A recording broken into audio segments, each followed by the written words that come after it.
Hi friends, കൃഷ്ണയുടെ കഥയുടെ ബാക്കി ഭാഗമാണ് ഇന്ന് ഞാൻ പറയാൻ പോകുന്നത്. ഇഷ്ടപ്പെട്ടാൽ ലൈക്ക് ആൻഡ് സബ്സ്ക്രൈബ് ചെയ്യാൻ മറക്കല്ലേ. കൃഷ്ണ പതിയെ പതിയെ അടുത്തേക്ക് വന്നു.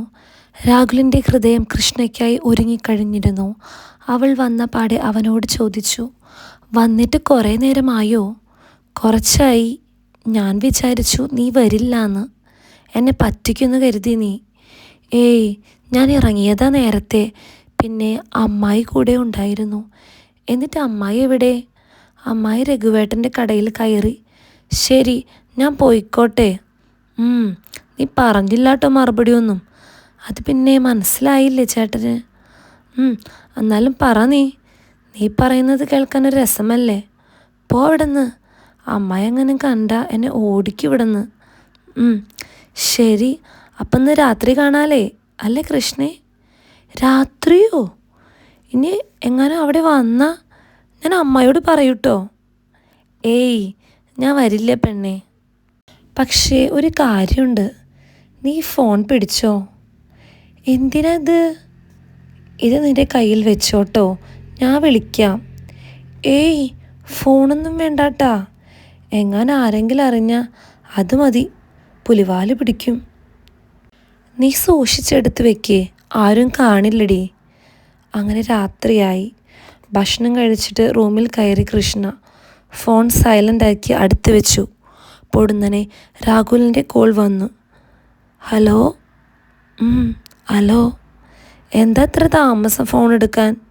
ഏയ്, ഒന്നുമില്ല. എവിടെയാടി നിൻ്റെ സ്വരം? ഒരു പേടി, അതാ. ഏയ്, പേടിക്കാതെ. പിന്നെ ഒരു കാര്യം, ഞാനിനി ഡൽഹി പോവും താമസിയാതെ തന്നെ.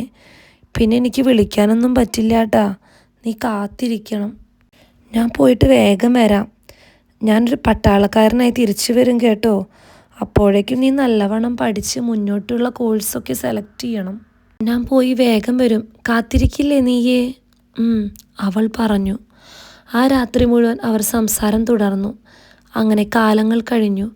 അവരുടെ ഹൃദയങ്ങൾ അപ്പോഴേക്കും കൂടുതൽ അടുത്തിരുന്നു. ആരും ഒന്നും അറിഞ്ഞില്ല. അങ്ങനെ ആ ദിവസം വന്നെത്തി.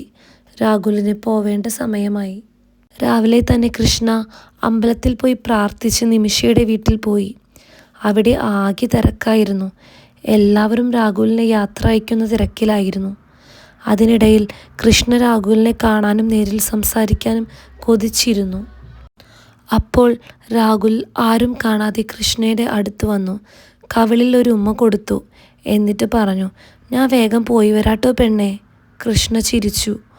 ഒപ്പം തന്നെ കണ്ണിൽ നിന്ന് കണ്ണീർ കണങ്ങൾ പൊഴിഞ്ഞു. രാഹുൽ കൃഷ്ണയുടെ കണ്ണീർ തുടച്ചു കൊടുത്തു. ഞാൻ വേഗം വരാടി. എനിക്കവിടെ ഫോണൊന്നും ഉപയോഗിക്കാൻ പാടില്ല. നീ നല്ലോണം പഠിക്കണം കേട്ടോ. ഞാനൊരു പട്ടാളക്കാരനായി തിരിച്ചു വരും വേഗം. നിനക്കിനി അഭിമാനിക്കാലോ കൃഷ്ണേ. ഞാനൊരു പട്ടാളക്കാരനല്ലേ. ഈ രാജ്യത്തിന് വേണ്ടി പടപൊരുതുന്ന വീരനായകനല്ലേടി ഞാനിനി. കൃഷ്ണ കണ്ണീരോടെ ചിരിച്ചു. അങ്ങനെ രാഹുൽ യാത്രയായി. കാലങ്ങൾ പിന്നെയും കഴിഞ്ഞു. കൃഷ്ണയുടെ പഠനമെല്ലാം കഴിഞ്ഞു. കൃഷ്ണൻ സ്വന്തം വീട്ടിലോട്ട് തിരിച്ചു. അമ്മായിക്കും അമ്മാവനും ഏറെ സങ്കടമായി അവളുടെ യാത്ര. അവളെ അവർ സ്വന്തം മകളെ പോലെ കരുതിയിരുന്നു. എന്നാലും പോവാതെ പറ്റില്ലല്ലോ. അവർ ഓർത്തു, ഇനിയും കാണാമല്ലോ. നിമിഷയ്ക്കും വല്ലാത്ത സങ്കടമായിരുന്നു.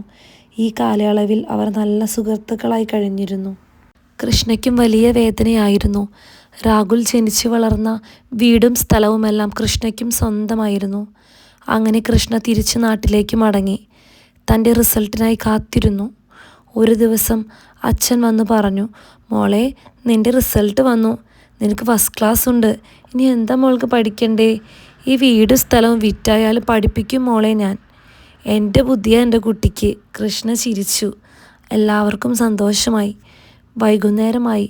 കൃഷ്ണ ചായക്കുടിയെല്ലാം കഴിഞ്ഞ് ഉമ്മറത്തിരിക്കുമ്പോൾ ഒരു കാർ പടിക്കൽ വന്ന് നിന്നു. അച്ഛൻ ചോദിച്ചു, ഇതേതാ കാറ്? പരിചയമില്ലാത്ത കാറാണല്ലോ. പരിചയം തോന്നുന്നില്ലല്ലോ ഈ നമ്പർ. അച്ഛൻ നോക്കി നിന്നതും കാറിൽ നിന്ന് ഒരാൾ ഇറങ്ങി വന്നു. കൃഷ്ണയുടെ അച്ഛനല്ലേ? അതെ. ആരാ മനസ്സിലായില്ലല്ലോ. കൃഷ്ണ പേടിച്ച് വേഗം അകത്തേക്ക് ഓടിപ്പോയി.